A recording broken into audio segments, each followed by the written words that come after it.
თბილისის მერია ვაუჩერების გადანაწილების ახალ სისტემაზე მუშაობს. ამ დრომდე 20 ლარიან კომუნალურ ვაუჩერს იღებს ყველა ოჯახი. განურჩევლად იმისა, უჭირთ თუ არა მათ ფინანსურად. 2015 წლის ბოლოდან კი ვაუჩერს სავარაუდოდ მხოლოდ სოციალურად დაუცველები და კიდევ რამდენიმე კატეგორიის ადამიანები მიიღებენ და თანხაც გაიზრდება. ვაუჩერების თემა ნაციონალებსა და მმართველ პარტიას შორის დღეს მორიგი დაპირისპირების მიზეზი გახდა.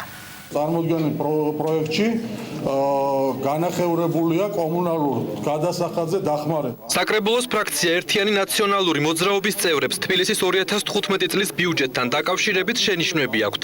საკრებულოს ოპოზიციონერი დეპუტატების განცხადებით, ახალი ბიუჯეტით თბილისის კომუნალური ვაუჩერი განახევრებულია და მოსახლეობა 20 ლარის ნაცვლად 10 ლარს მიიღებს.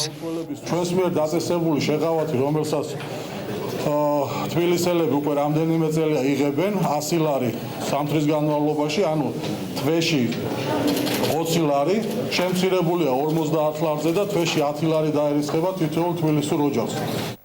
საპირისპიროს ამტკიცებენ საკრებულოს უმრავლესობაში. საფინანსო საბიუჯეტო კომიტეტის თავმჯდომარის განცხადებით, კომუნალურ ვაუჩერებზე დარიცხული თანხა არ შეცვლილა და მას 2015 წლის პირველი 3 თვის განმავლობაში თბილისის ყველა ოჯახი მიიღებს. სოციალურად დაუცველ მოსახლეობას, ვისაც ყველაზე მეტად სჭირდება სახელმწიფო მხარდაჭერა აი ამ პერიოდში, ზამთრის პერიოდში, რომელთა ძალიან დიდ ნაწილს გადაუხდელი აქვს და ჩაჭრილი აქვს შუქი, ან არა აქვს გაზი, ამ ადამიანებს უორმაგდება. დღესვე ცნობილი გახდა, რომ საკრებულოს უმრავლესობა ვაუჩერიზაციის ახალ ვარიანტზე მუშაობს. ცნობილია ისიც, რომ კომუნალური ვაუჩერების გადანაწილების მექანიზმის დარეგულირების მიზნით რამდენიმე ვარიანტი განიხილება. ფიქრობთ ჩვენ იმაზე, რომ უკეთესი მოდელი მოვიფიქროთ, ფიქრობთ იმაზე, რომ რაც შეიძლება ოპტიმალურად იყოს ეს მოდელი, ასე ვთქვათ, შემუშავებული და მორგებული იმ ადამიანზე, იმ კატეგორიის მოსახლეობაზე, რომელსაც მართლა სჭირდება სახელმწიფოდან მხარდაჭერა. მოსახლეობის ვაუჩერიზაციასთან დაკავშირებით დამატებითი განმარტებები დღეს თბილისის მერიაში გაკეთდა.